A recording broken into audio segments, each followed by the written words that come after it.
Dhamma Sahampati, sang penguasa dunia beranjali, seraya memohon di alam semesta ini ada makhluk-makhluk yang memiliki sedikit debu di mata mereka. Ajarkanlah Dhamma demi kasih sayang kepada mereka.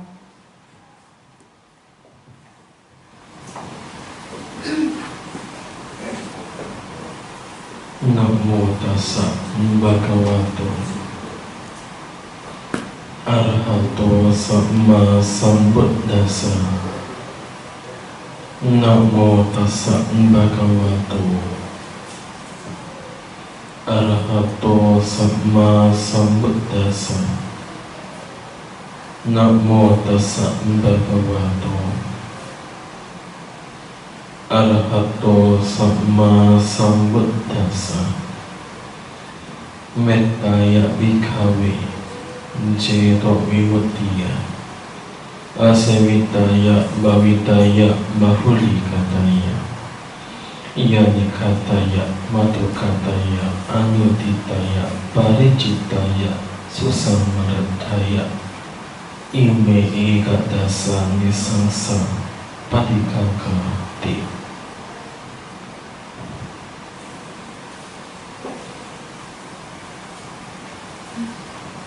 Ibu bapak sekalian, utama kepada pemimpin puja bakti dan penerjemah, senang sekali bisa berjumpa dengan Anda.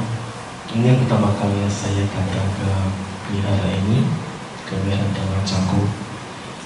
Tahun lalu, lebih tepatnya di bulan Agustus, Pak Pino sudah mengundang saya untuk bisa hadir di sini.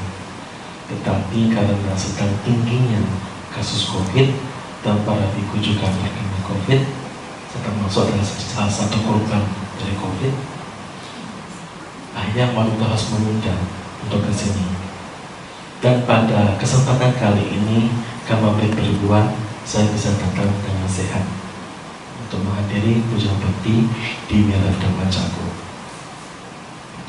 Ibu bapak sekalian, mengingat zaman-zaman waktu COVID, di mana banyak sekali pengetahuan Dhamma didapatkan oleh umat Buddha, di mana video-video Dhamma di sana dapat mudah diakses oleh umat Buddha, sehingga saya berpikir, wah, umat Buddha ini pengenalan Dhamma sudah banyak, sudah tinggi, sudah lumayan. Tetapi kita perlu mengingat bahwa selain pengetahuan Dhamma-Dhamma yang tinggi, kita juga harus mengingat pengetahuan Dhamma yang basic, yang dasar. Salah satunya adalah tentang cinta kasih. Umat Buddha ini terkenal punya cinta kasih, terkenal sekali. Bahkan sampai mempunyai sebuah kosakata yang seringkali diucapkan, yaitu Sabisata Bhavantu Sukhitata. Semoga semua makhluk berbahagia. Bahkan kata-kata ini sambil dicetak menjadi stiker, kata-kata dipasang di mobil. Kata-kata kacanya saya membaca ada kata-kata Sabisata Bhavantu Sukhitata. Semoga semua makhluk berbahagia. Artinya umat Buddha dari kecil sampai dewasa, yang beragama Buddha dari kecil sampai saat ini sudah sering mengenal kata-kata Sabisata Bhavantu Sukhitata. Semoga semua makhluk berbahagia.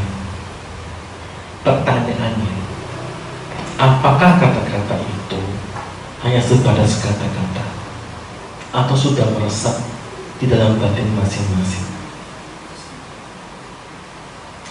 Ibu bapak sekalian, umat Buddha sehingga diajarkan kata-kata Sabisata Bhavantu Sukhitata. Puja bakti biasanya juga diawali atau dibacakan tentang karya Metta Sutta. Di situ juga ada kata-kata Sabisata Bhavantu Sukhitata. Hampir setiap kali puja bakti dimanapun, selalu karya Metta Sutta itu dibacakan. Umat Buddha diajarkan untuk punya harapan-harapan yang baik, bukan harapan yang buruk. Semua diajarkan untuk punya kata atau semua diajarkan untuk mengingat kata-kata semoga semua makhluk berbahagia. Tidak pernah sekalipun umat Buddha diajarkan kata-kata yang buruk. Semoga semua menderita. Tidak. Semua selalu diajarkan kata-kata yang baik. Kenapa? Karena punya harapan yang baik itu mendatangkan manfaat. Ibu bapak sekalian, sebelum kita membahas tentang cinta kasih ini, kita perlu membahas lawan dari cinta kasih. Kalau Anda ditanya, apa lawan dari cinta kasih? Apa jawaban Anda? Benci. Cinta kasih lawannya adalah tidak cinta kasih.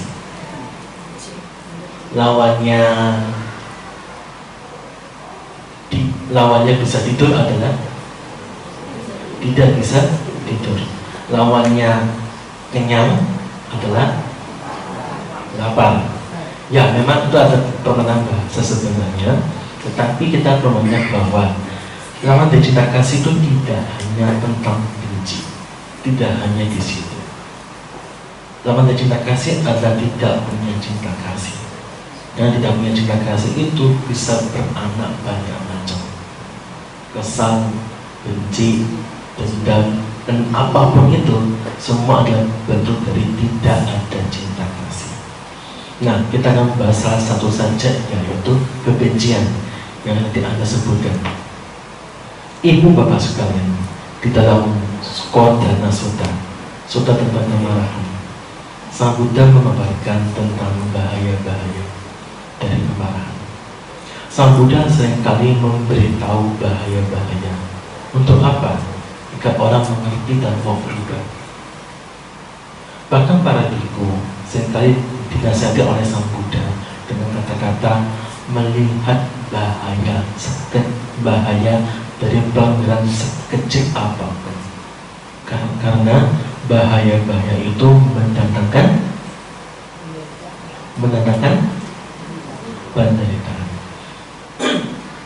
Ibu bapak sekalian, bahaya pertama dari kebencian adalah atau kemarahan adalah mau pakai baju sebagus apapun, mau pakai parfum sewangi apapun, mau pakai permak, mau pakai perhiasan sebagus apapun, wajahnya tetap jelek. Pernah berkaca ketika marah?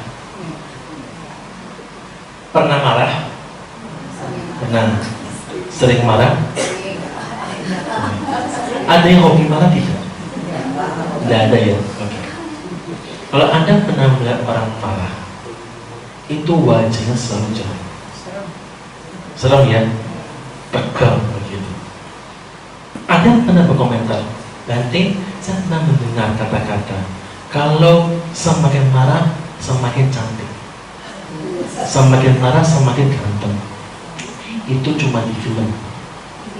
Aslinya ibu bapak sekalian, kalau sering marah wajahnya itu serem, terlihat jelek, wajahnya tegang. Manusia ini mempunyai 42 otot di wajah. Itu ketika Anda marah, yang berhasil adalah otot-otot wajah yang jelek, sehingga Anda terlihat seperti serem. Ketika ada orang marah, kira-kira teman-teman sekitarnya mau mendekat atau mau menjauh? Kenapa menjauh? Karena iya, takut kena ikut marah. Benar? Ini bahaya kedua dari kemarahan. Teman-teman dekatnya, keluarga dekatnya, tidak ada yang mau mendekat, semua menjauh. Ketiga, orang yang sering marah itu akan kehilangan nama baiknya. Misalkan di sebuah tempat, orang itu terkenal baik, tetapi karena ia pernah marah atau tiba-tiba ia punya masalah dan sering marah, orang-orang mengatakan, oh ternyata dia itu bukan orang yang baik, tapi adalah orang yang buruk. Sebagai contoh, di zaman Sang Buddha ada sebuah ilustrasi tentang majikan dan pembantu. Pembantu ini senang sekali karena majikannya itu terkenal adalah orang yang sabar di kota tersebut. Dan pembantu ini mau ngetes, benar nggak sih majikan saya itu adalah orang yang sabar? Karena kan dia bahagia sekali punya majikan yang sabar. Ia sengaja bangun telat keesokan harinya. Ketika besok bangun telat, majikannya mulai ngomel, kok bangun telat? Awalnya ditanya terlebih dahulu. Kemudian besoknya lagi, ia bangun lebih telat lagi. Mulai marah majikannya. Yang ketiga, ia bangun lebih telat lagi. Majikannya ambil pentungan, pukul kepala pembantunya sampai berdarah. Ini ilustrasi, bukan kejadian sungguhan, tidak. Ini hanya ilustrasi saja. Kemudian pembantu ini pergi dari rumah tersebut dan pergi ke tengah kota, mengatakan, lihatlah majikanku yang katanya sabar, hanya karena saya bangunnya telat, saya dipukul sampai berdarah seperti ini. Maksudnya apa berarti? Maksudnya adalah orang itu marah tidak harus terlihat dari wajahnya. Sehari-hari ia bisa berkata lembut, bisa berbuat dengan sopan, bisa bertingkah laku dengan baik, tapi dalam hatinya belum tentu. Karena banyak sekali orang-orang yang bisa memainkan peran, memainkan apapun yang bisa dia untuk bisa bertemu dengan banyak orang. Karena yang disebut dengan sabar, ibu bapak sekalian, itu bukan dari kata-kata, bukan dari tingkah laku yang lemah lembut, yang sopan, tidak. Tapi sejauh mana batinnya ini bisa menerima dan bisa bertahan dari hal-hal yang tidak mengenakan. Termasuk cerita tadi ketika si majikan melihat pembantunya bangun dengan telat, itu merupakan salah satu cobaan dari atau ujian dari si pembantu ini. Ketika ibu ini bisa menerima dan bisa menegur dengan baik, maka nama baiknya tidak akan hilang. Ini sebagai ilustrasi saja. Yang keempat, orang yang sering marah-marah itu akan kehilangan hartanya. Lalu kok bisa tadi begini? Saya nggak tahu di kota Bogor bagaimana. Tentu setiap kota itu punya makanan khasnya, benar? Ada makanan hojo. Tahu hojo ya? Oke. Di kota Malang, setelah kota Malang itu kan ada makanan yang terkenal, yaitu namanya bakso. Bukan bakso Malang. Namanya adalah ada bakso tenis namanya. Jadi bakso itu besarnya seperti bola tenis. Itu kata orang itu paling hujat di kota Malang. Kata orang, bukan kata saya. Makanan sehujat apapun, tapi yang masak atau yang jual itu mukanya serem dan suka marah-marah. Kira-kira orang mau beli atau tidak? Kenapa enggak? Hujat loh, enak, nomor satu. Karena tidak menarik, makannya enak. Karena yang punya suka marah-marah. Orang-orang itu nggak mau datang untuk beli karena takut dimarahi. Kira-kira orang seperti ini jualan bahasa atau tidak? Kira-kira orang seperti ini yang marah-marah kalau dagang berhasil atau tidak? Tidak. Padahal barang dagangnya bagus, tapi yang punya suka marah. Itu bisa menghilangkan kekayaannya dia. Termasuk ketika Anda berusaha kerja sebagai pekerja atau sebagai bos punya usaha begitu. Kalau Anda suka marah, hati-hati, Anda akan kehilangan pelanggan. Dan masih banyak bahaya-bahaya lain dari kemarahan. Tetapi bahaya terbesar dari kemarahan adalah telah hidup alam yang menderita. Sebagai umat Buddha, kita mengetahui bahwa alam itu ada banyak. Alam penderitaan itu juga banyak. Salah satunya adalah alam niranya, alam neraka. Ibu, bapak sekalian, kalau Anda sudah tahu tentang bahaya dari kemarahan, kira-kira masih mau marah atau tidak? Masih mau marah atau tidak? Yakin? Berusaha. Oke. Udah ganti kata-katanya. Yang bilang tidak, sekarang udah ganti berusaha. Karena itulah biasa umat Buddha diajarkan lawannya dari yang buruk-buruk, yaitu yang baik-baik. Apa yang baik Bante adalah cinta kasih. Karena memang salah satu dari 5 cara untuk menghilangkan kemarahan adalah dengan punya cinta kasih. Sudah tahu cinta kasih? Sudah tahu belum? Tahu belum? Tahu ya? Oke. Apa itu cinta kasih? Karena kalian tahu. Menyayangi. Tadi Anda sudah membacakan tentang Karaniya Metta Sutta. Di situ ada kata-kata seperti seorang ibu yang menyayangi, melindungi putranya yang tunggal. Ibu bapak sekalian, cinta kasih secara sederhana adalah ingin yang lain untuk berbagi. Apapun itu, tanpa ada melakukan imbalan tertentu. Anda pernah lihat anak kucing? Pernah lihat anak kucing? Pernah tidak lihat anak kucing itu dijilati oleh induknya? Maaf saya bicara agak jorok mungkin. Bagian belakang dekat ekor, bagian buang airnya itu si anak kucing. Kenapa induk kucing suka menjilati bagian tersebut? Ada yang tahu? Kenapa? Anak kucing, anak anjing semua digitukan.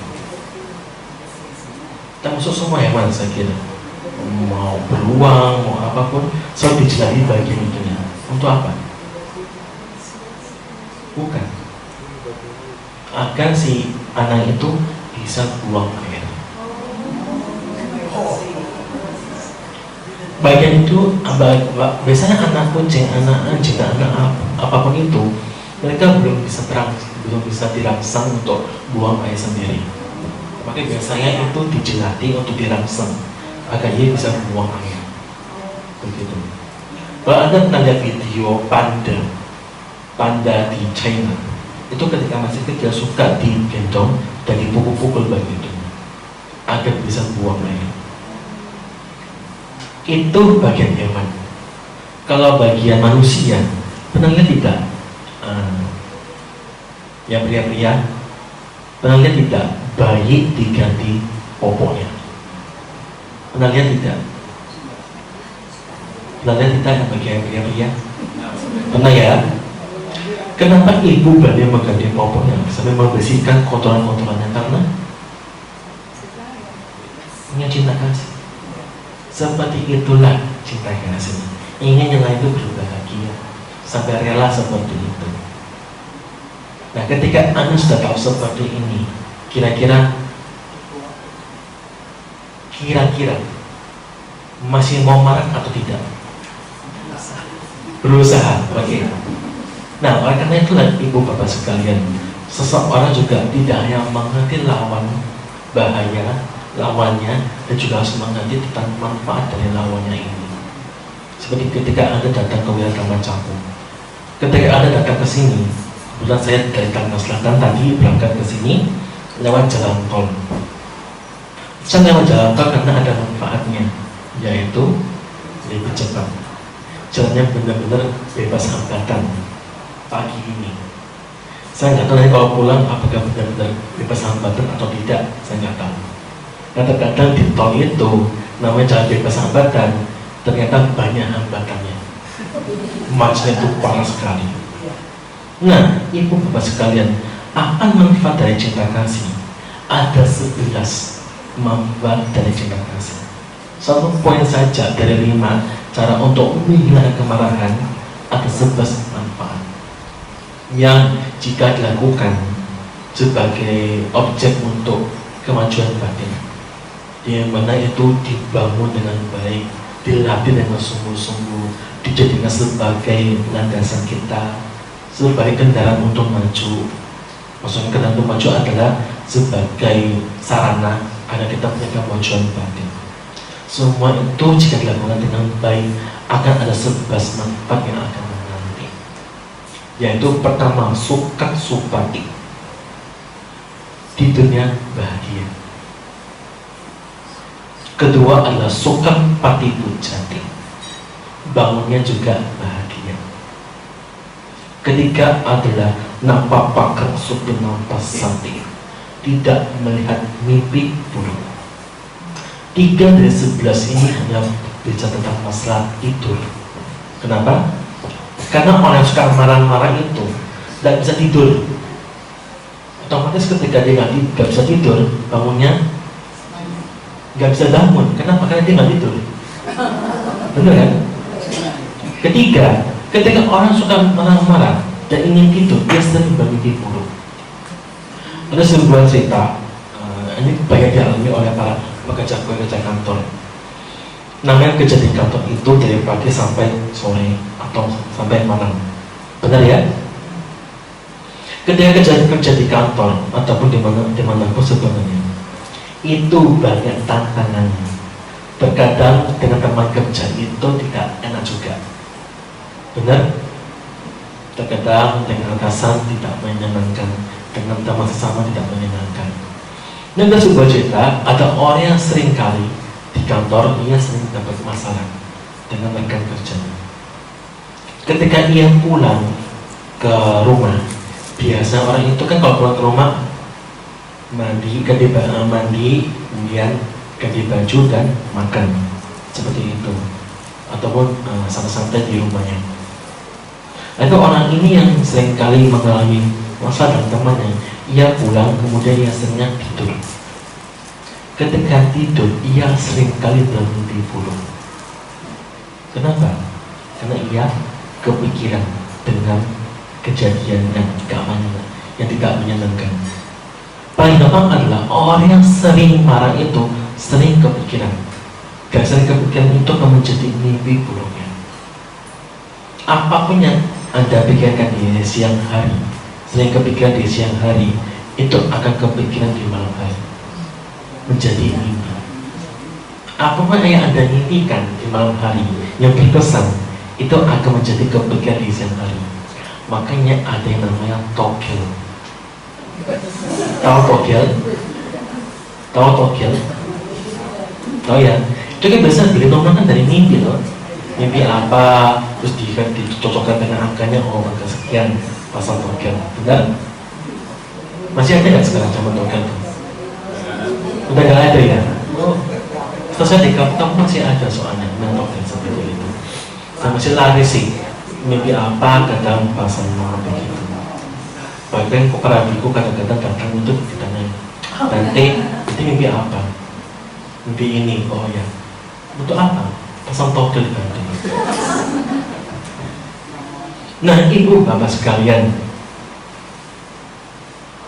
orang yang cinta kasih, bisa saya katakan tadi, mudah untuk tidur. Ketika mudah untuk tidur, bangunnya juga enak, dan ia juga tidak bermimpi buruk. Ini hanya bicara tentang masalah tidur. Tapi masih banyak manfaat selanjutnya dari dunia cinta kasih.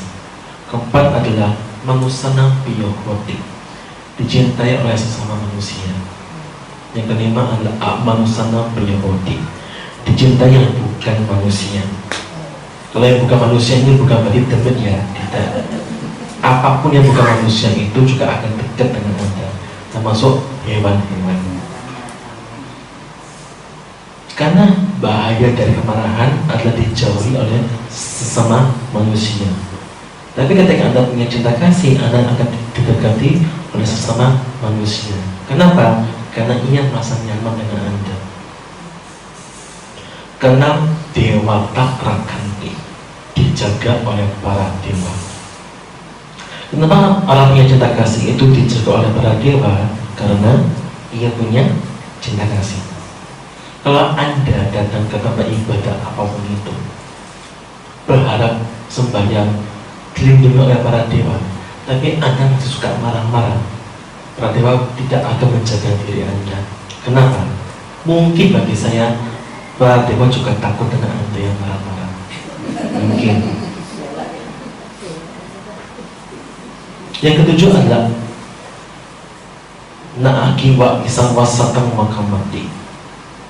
Api, senjata, dan racun tidak akan mampu melukai dirinya. Tapi jangan Anda coba-coba di rumah Anda. Karena kata Batu Jasiro, kalau orang punya cinta kasih itu, maka api, senjata, dan racun tidak akan mampu melukai dirinya, maka Anda coba-coba. Jangan. Kenapa? Karena ini levelnya berbeda daripada yang biasanya.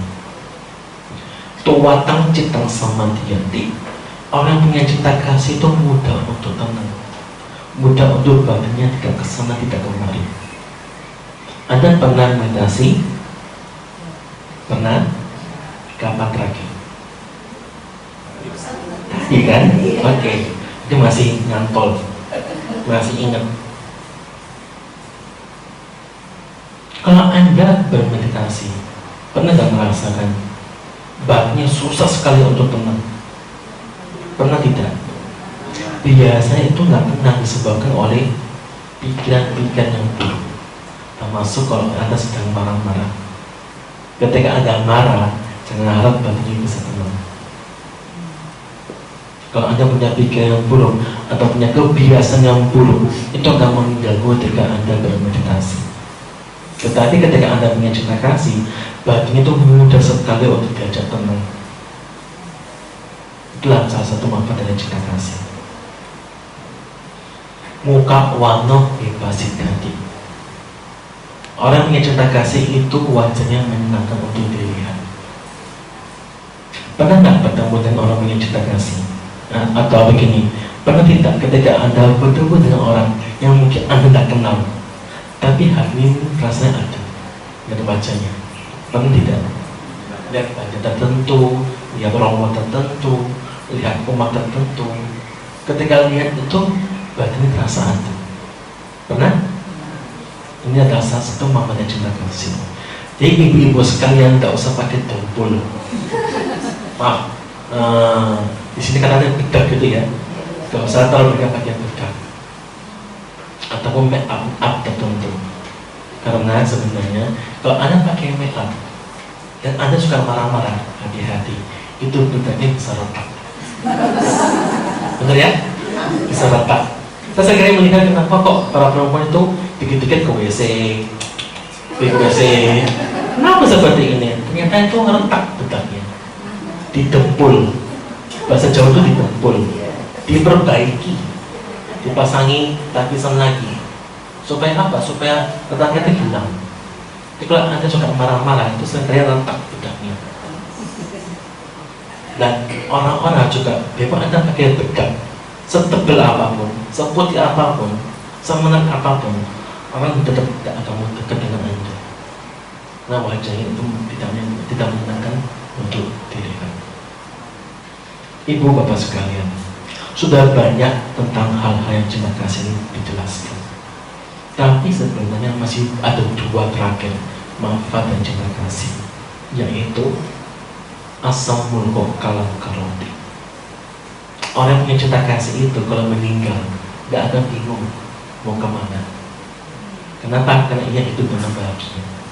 Ketika seseorang hidup dengan bahagia, ia tidak akan bingung. Karena ketika orang yakin dia hidup dengan bahagia, ia punya cinta kasih, ia sudah pasti yakin akan terlahir di alam yang berbahagia kalau ia masih terlahir kembali. Tetapi orang yang punya cinta kasih dengan mencapai tingkat tahapan tertentu, ketika ia meninggal, ketika ia tidak menembus lebih jauh di kehidupan ini, ia akan terlahir di alam Brahma. Kalau Anda baca tadi, tidak terlahir di rahim manapun lagi. Mengapa seperti itu? Karena memang dalam bermeditasi dengan mencapai tingkat ketenangan tertentu, atau kita bisa bicara bermeditasi hingga mencapai kemajuan batin tertentu dengan cinta kasih, itu akan membawa pada tingkat ketenangan yang baik, yang tinggi.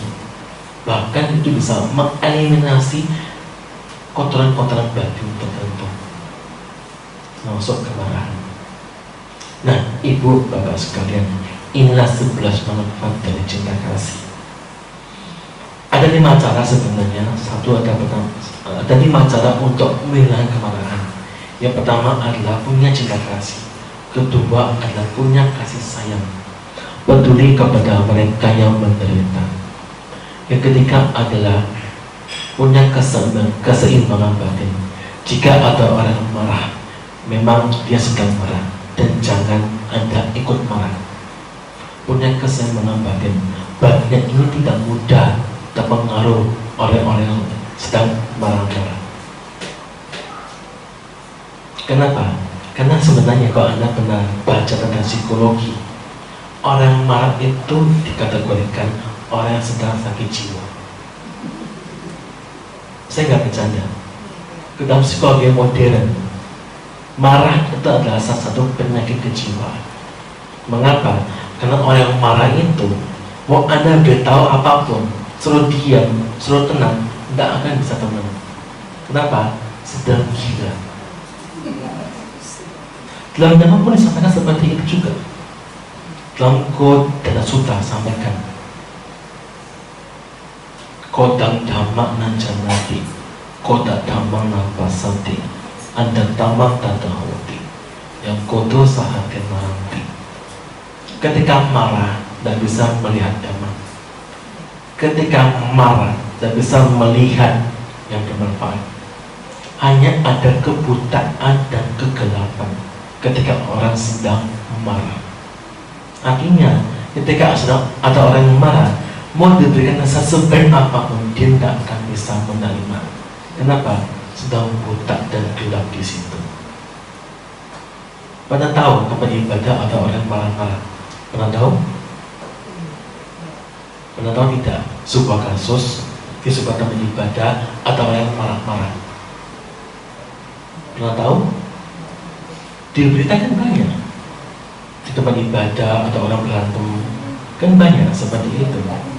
Itu tempat ibadah. Misalkan kita ambil contoh wihara, Dhamma Cakku, misalkan.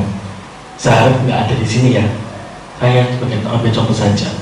Di wihara itu ada Buddha Rupang, ada altar, ada Dhammasala, ada buku parita, ada Gandhi di sini.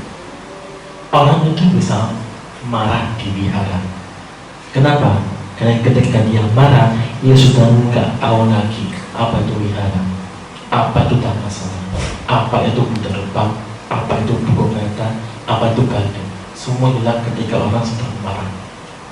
Demikian pula di tempat-tempat yang lain, di rumah makan, di rumah sakit, di kantor, dimanapun, ketika orang sedang marah, ia tidak ingat ia ada di mana.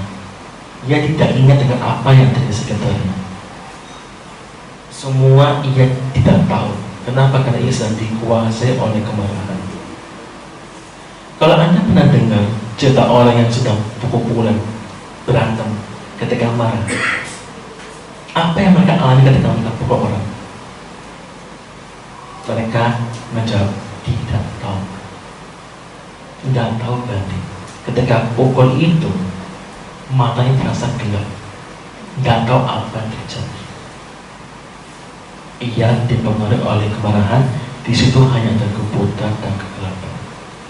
Nah, ibu bapak sekalian, inilah bagaimana umat Buddha memahami bahwa ada bahaya dari melakukan namanya akusala cita. Ada manfaat dari melakukan kusala cita. Ketika Anda mengembangkan kebencian, maka hal-hal buruk yang akan menanti. Tapi ketika Anda melakukan hal-hal yang baik, punya pikiran-pikiran yang baik, dosa jauh-jauh, seperti punya cinta kasih, punya semangat, punya kebijaksanaan, semua itu akan mendatangkan manfaat-manfaat bagi Anda semua. Ada 2 cara terakhir untuk menghilangkan kemarahan. Yang pertama adalah kampanye kampanye. Semua ada karena masing-masing. Jadi ketika ada orang sedang marah, Anda harus memahami kembang buruk sedang berbuah. Terakhir adalah asati aman sekarang. Paling gampang bahasanya adalah cuekin saja. Kalau ada orang sedang marah dengan Anda, cuekin saja.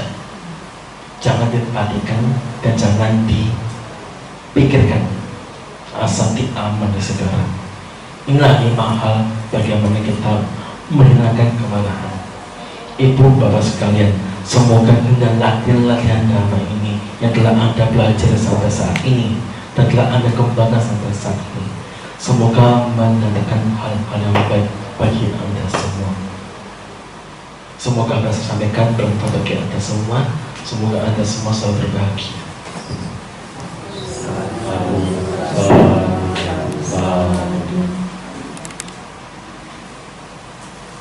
Anu Modana Bante atas dhamma desanganya yang memberi